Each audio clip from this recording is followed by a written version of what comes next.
this is Cone with Impeccabilities powered by Kaizink, and today I'm going to show you how to do the weekly manual maintenance on the Epson S7170. So on here on the screen, you're going to want to come to the maintenance button, which is this one right here. You're going to do cleaning the maintenance parts, the print head area around cap.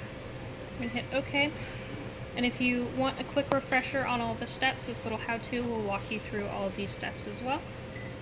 You're going to hit start, and that's going to move the print head carriage over to the left.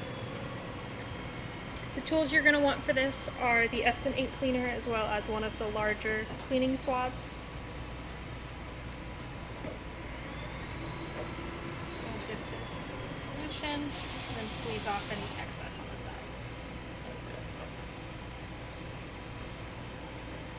So we're going to come over here and we're going to open the left side.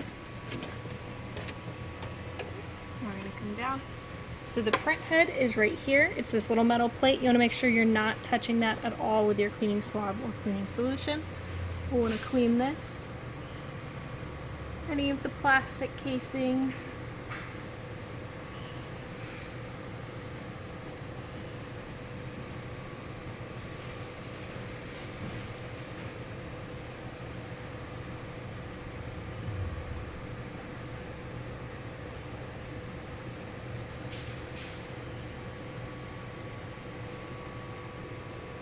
Okay.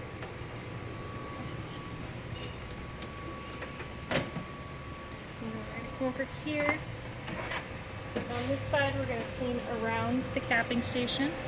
So you can see there's a little bit of ink up on that rubber seal. So we're just going to clean this off.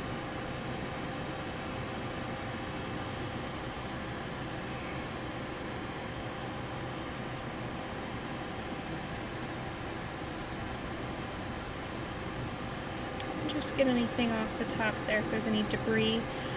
If you notice that there's fibers in there, you can use some tweezers to pull it out. Close the cap. And hit done, and that'll bring it back and do its finishing process for it. Thank you.